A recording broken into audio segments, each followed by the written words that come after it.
तालुक्यातील ओझर येथे शेतीच्या वादातून जबर मारहाण।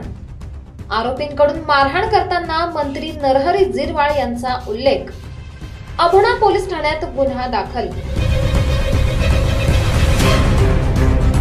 कळवण तालुक्यातील ओझर चनकापूर येथे शेतीच्या वादातून 2 गटात तुफान हाणामारी होऊन यात 3 व्यक्ती गंभीर जखमी झाले आहेत। संबंधित जखमी व्यक्तींवर कळवण उपजिल्हा रुग्णालयात उपचार सुरू आहेत। जखमी जयवंत निंबा मोरे यांच्या फिर्यादीवरून 5 जणांवर अभोणा पोलीस ठाण्यात विविध कलमान्वये गुन्हा दाखल करण्यात आला आहे।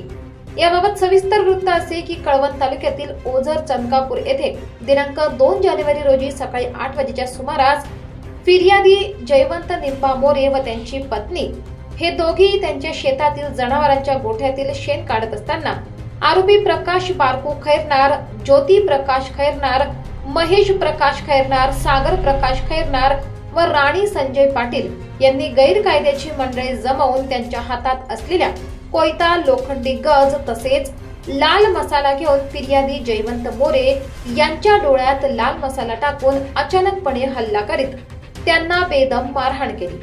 यावेळी केशव जगन्नाथ मोरे व धनराज तुळशीराम मोरे यांनी मध्यस्थी करून भांडण मिटवण्याचा प्रयत्न केल्याने त्यांच्याही डोळ्यात लाल मसाला टाकून त्यांना पण बेदम मारहाण करण्यात आली। या हल्ल्यात आरोपी महेश खैरनार याने त्यांच्या हातातील कोयत्याने फिर्यादी जयवंत मोरे यांना जीवे ठार मारण्याच्या उद्देशाने उजव्या कानावर वार करून जीवे ठार मारण्याचा प्रयत्न केला।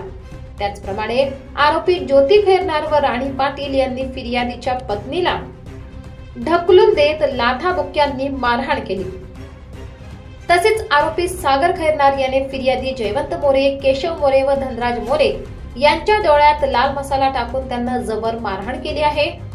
सदर आरोपी हे महाराष्ट्र राज्याचे नवनिर्वाचित मंत्री नरहरी झिरवाळ हे आमचे काहीच वाकडे होऊ देणार नाहीत। तसेच जर तुम्ही आमच्या विरोधात तक्रार केली तर झिरवाळ साहेब पोलीस स्टेशनला फोन करून आमचे सर्व मिटवून देतील, मग नंतर परत आम्ही तुमचे हातपाय मोडू असा दम देत होते। यावरून असे निदर्शनास येते की नरहरी झिरवाळ हे कायदा तुडवून अशा गुंड प्रवृत्ती असणाऱ्या लोकांना पाठीशी घालतात का असा सवाल उपस्थित होत आहे।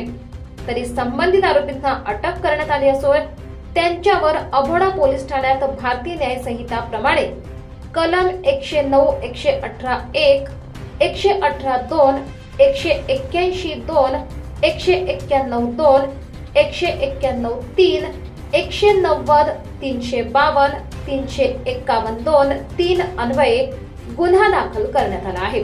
सदर घटनेचा पुढील तपास पोलीस निरीक्षक यशवंत शिंदे यांच्या मार्गदर्शनाखाली NA रसाळ, KE पवार हे करीत आहेत। मराठी केसरी न्यूज ब्युरो, कळवण।